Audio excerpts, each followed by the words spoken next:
Di bawah terik matahari yang menyengat padang pasir Hijaz, lahirlah seorang anak laki-laki dari keluarga Bani Adi, salah satu klan terhormat di kalangan Quraisy. Anak itu bernama Umar bin Khattab.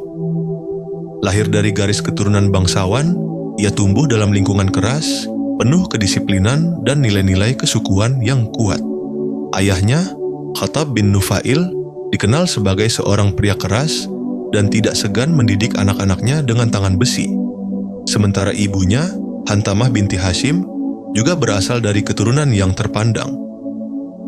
Makkah pada masa itu adalah kota dagang, pusat ziarah, dan rumah bagi Ka'bah, tempat yang disucikan oleh berbagai suku Arab. Namun kota itu juga penuh dengan kezaliman, penindasan terhadap kaum lemah, perbudakan, serta penyembahan berhala. Di tengah suasana itu, Umar muda tumbuh dengan semangat keberanian dan kebanggaan sebagai pemuda Quraisy. Pemuda yang tangguh dan berwibawa. Sejak masa remaja, Umar menonjol sebagai pemuda yang berbeda. Tubuhnya tinggi, gagah, dengan sorot mata tajam yang membuat orang enggan menantangnya. Ia belajar menunggang kuda, memanah, dan bertarung. Keterampilan penting bagi setiap pemuda Arab. Namun bukan hanya fisik, Umar juga dikenal sebagai orang yang cerdas dan fasih dalam berbicara. Ia belajar membaca dan menulis, sesuatu yang langka di tengah masyarakat Arab yang sebagian besar buta huruf. Selain itu, ia juga dikenal sebagai pemikir yang tajam. Ia mendalami sejarah suku-suku Arab, memahami syair-syair terkenal, dan sering menghadiri majelis diskusi dan penyair-penyair terkenal. Ini menjadikannya sosok yang dihormati, bukan hanya karena keberanian dan ketegasan, tetapi juga karena kecerdasan dan wawasannya. Tak heran, ketika Umar dewasa, ia dipercaya memegang tugas-tugas penting oleh kaumnya. Ia menjadi utusan diplomatik Quraisy dalam berbagai urusan antar suku dan perjanjian dagang. Jika ada masalah antara suku-suku yang memerlukan tokoh netral namun kuat, Umar kerap diutus karena ketegasannya dalam menegakkan keputusan. Masyarakat jahiliyah dan tradisi kezaliman. Namun sebesar apapun kecerdasan Umar, ia tetap bagian dari masyarakat jahiliyah yang memuja berhala dan hidup dalam tradisi gelap. Ia menyembah Lata, Uzza, dan Hubal, berhala-berhala batu yang dipuja di sekitar Ka'bah. Ia juga mewarisi kebiasaan keras terhadap budak dan perempuan, serta mempertahankan fanatisme kesukuan yang kuat. Dalam satu riwayat, Umar pernah menguburkan anak perempuannya hidup-hidup, sebuah praktik umum di kalangan jahiliyah demi menjaga kehormatan keluarga. Bertahun-tahun kemudian, setelah memeluk Islam, Umar menangis jika mengingat kejadian itu. Hatinya tercabik oleh bayang-bayang masa lalu yang kelam. Namun pada saat itu, semua tindakan itu dianggap mulia dan terhormat. Munculnya cahaya Islam tahun-tahun berlalu, Makkah mulai berguncang. Seorang pria bernama Muhammad bin Abdullah dari kabilah yang sama mulai berdakwah secara sembunyi-sembunyi.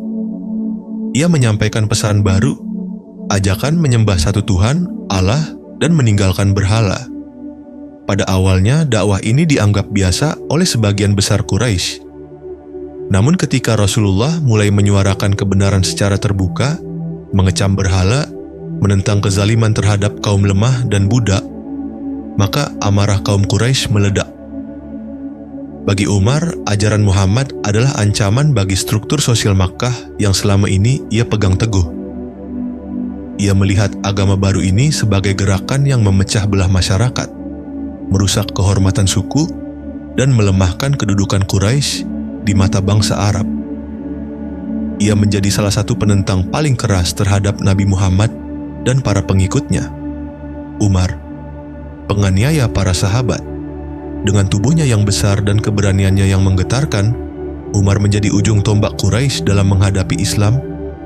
Ia tak segan-segan menyiksa para pengikut Muhammad, terutama mereka yang berasal dari kalangan budak ataupun rakyat biasa. Ia pernah menyiksa seorang budak perempuan Bani Mu'ammil dari pagi hingga malam, hanya karena budak itu mengucapkan syahadat. Ketika ia lelah dan berhenti, ia berkata, Aku tidak meninggalkanmu karena kasihan. Aku hanya lelah." Begitu dalamnya kebencian Umar terhadap Islam saat itu. Namun meskipun tekanan dan siksaan datang bertubi-tubi, jumlah Muslim perlahan bertambah. Bahkan beberapa tokoh penting Quraisy seperti Abu Bakar dan Utsman bin Affan telah memeluk agama baru itu. Ini membuat Umar semakin gusar. Baginya, kehancuran struktur masyarakat Quraisy hanya tinggal menunggu waktu jika ajaran Muhammad terus dibiarkan hidup. Pertemuan rahasia di Darul Arqam. Umar tahu bahwa Rasulullah dan para sahabat sering berkumpul secara rahasia di sebuah rumah di kaki Bukit Syafa, tempat yang kemudian dikenal sebagai Darul Arqam. Di sanalah para pengikut Islam berdiskusi, belajar wahyu, dan menguatkan iman satu sama lain. Bagi Umar, sudah saatnya kekacauan ini diselesaikan. Ia tak ingin melihat lebih banyak orang Quraisy terkontaminasi oleh ajaran Muhammad. Ia ingin mengakhiri semuanya, dan keputusan paling besar dalam hidupnya pun mulai terbentuk. Dalam hatinya, sebuah niat muncul. Aku akan membunuh Muhammad, dan dengan itu semua masalah ini akan selesai. Ia menajamkan pedangnya, memasangnya di pinggang, dan berangkat menuju rumah Nabi Muhammad SAW dengan wajah penuh tekad. Jalanan Makkah yang panas seolah ikut mendidih oleh amarah Umar. Namun takdir Allah sudah menulis cerita lain. Umar bin Khattab tidak pernah melakukan sesuatu dengan setengah hati. Jika ia mencintai sesuatu, ia akan melindunginya dengan seluruh jiwa. Jika ia membenci, maka akan ia perangi sampai akhir. Begitulah Umar menghadapi Islam dengan kebencian yang menyala-nyala. Bukan sekadar karena ia tidak percaya, tetapi karena ia yakin agama ini mengancam struktur masyarakat Quraisy yang selama ini ia belah. Saat itu, Umar merasa bahwa hanya ada satu jalan untuk menyelesaikan semua ini: menghabisi nyawa Muhammad bin Abdullah. Ia pun berjalan cepat di jalanan Makkah dengan pedang terhunus. Langkahnya mantap, wajahnya menunjukkan tekad yang tak tergoyahkan. Namun di tengah jalan, ia bertemu dengan seseorang dari Bani Zuhrah bernama Nuaim bin Abdullah. "Kemana engkau hendak pergi, wahai Umar, dengan pedangmu yang terhunus?" tanya Nuaim, setengah cemas. Umar menjawab dengan tajam, "Aku hendak membunuh Muhammad. Dia telah memecah belah Quraisy, merusak agama leluhur, dan menghina para dewa kita." Nuaim terkejut tapi tidak panik. Ia tahu bahwa Umar bukan orang sembarangan. Ia juga tahu bahwa jika tidak segera dialihkan, niat Umar bisa berakhir dengan bencana besar. Maka ia pun berkata, "Wahai Umar, sebelum engkau membunuh Muhammad, tidakkah lebih baik kau urus keluargamu sendiri terlebih dahulu? Adik kandungmu, Fatimah binti Khattab, dan suaminya, Sa'id bin Zaid, telah memeluk Islam." Mendengar itu, darah Umar mendidih. Ia segera membelokkan arah menuju rumah adiknya. Sesampainya di sana, Umar mendengar suara-suara lembut dari dalam. Ia mendengar bacaan yang asing, tapi menyentuh telinganya. Suara Al-Quran yang dibaca oleh Khabbab bin Al-Arat, seorang sahabat yang sedang mengajarkan ayat-ayat suci kepada Fatimah dan suaminya. Umar langsung menggedor pintu dengan keras. Begitu pintu dibuka, Khabbab segera bersembunyi. Fatimah dan Sa'id terpaku. Umar menghardik mereka, lalu memukul Sa'id dan menampar Fatimah hingga berdarah. Namun di luar dugaan, Fatimah tidak gentar. Dengan darah yang mengalir dari wajahnya, ia berkata, "Lakukan apa yang engkau mau, wahai Umar. Kami telah memeluk Islam dan kami tak akan kembali kepada kekufuran." Umar terdiam. Ia melihat keberanian adiknya dan hatinya mulai bergetar.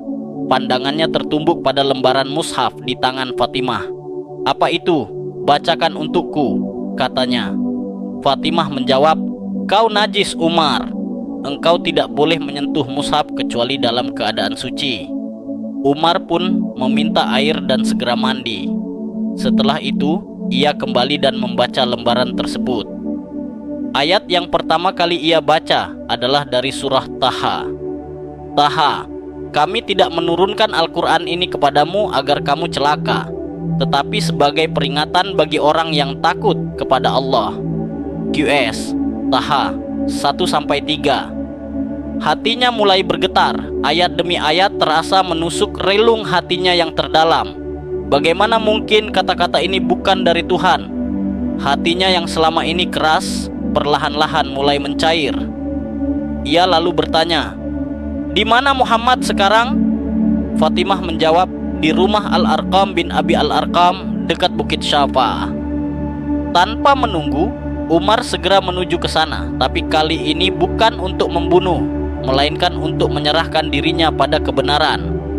Langkah Umar terasa berat, namun dipenuhi keyakinan. Di satu sisi, ia masih merasa asing dengan apa yang dirasakannya, tapi di sisi lain, hatinya penuh cahaya baru yang belum pernah ia kenal sebelumnya.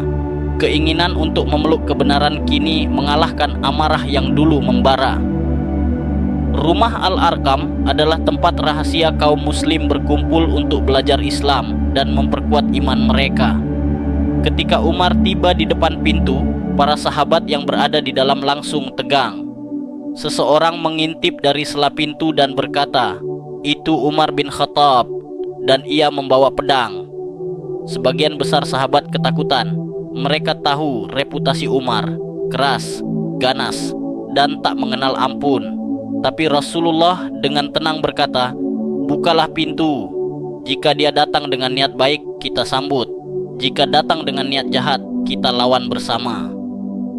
Hamzah bin Abdul Muthalib, paman Nabi, berdiri di dekat pintu dengan tangan menggenggam pedangnya. Ia siap jika keadaan berubah gawat. Ketika pintu dibuka, Umar masuk dan berdiri di hadapan Rasulullah. Wajahnya menunduk, lalu ia berkata dengan suara yang berat, "Aku datang untuk menyatakan bahwa tiada Tuhan selain Allah dan Muhammad adalah utusan Allah." Seketika rumah itu bergemuruh oleh takbir. Para sahabat yang semula takut kini menangis haru. Umar bin Khattab, musuh terbesar mereka, kini telah menjadi saudara seiman. Sejak saat itu, Islam mendapatkan kekuatan baru. Umar tak menyembunyikan keislamannya. Ia berkata kepada Nabi, "Wahai Rasulullah, bukankah kita berada di atas kebenaran? Mengapa harus sembunyi-sembunyi?" Ia pun mengusulkan agar kaum muslim salat di depan Ka'bah secara terbuka. Bersama Hamzah, Umar memimpin barisan kaum muslim menuju Baitullah. Kaum Quraisy yang melihat tak bisa berkata apa-apa. Mereka hanya terpaku. Umar, si singa Quraisy, kini berada di barisan lawan mereka. Setelah masuk Islam, Umar diberi gelar Al-Faruq, yang artinya pembeda antara yang hak dan yang batil. Ia menjadi pelindung bagi kaum muslim, dan kehadirannya memberi keberanian bagi mereka untuk berdakwah secara terbuka. Bertahun-tahun kemudian, Umar menjadi salah satu pemimpin terbesar dalam sejarah Islam. Namun titik baliknya dimulai dari satu momen, ketika pedangnya ingin membunuh Nabi, tetapi akhirnya malah menuntunnya menuju cahaya. Dari musuh Islam, Umar berubah menjadi perisai umat. Dari tangan yang menyakiti, ia berubah menjadi tangan yang membela.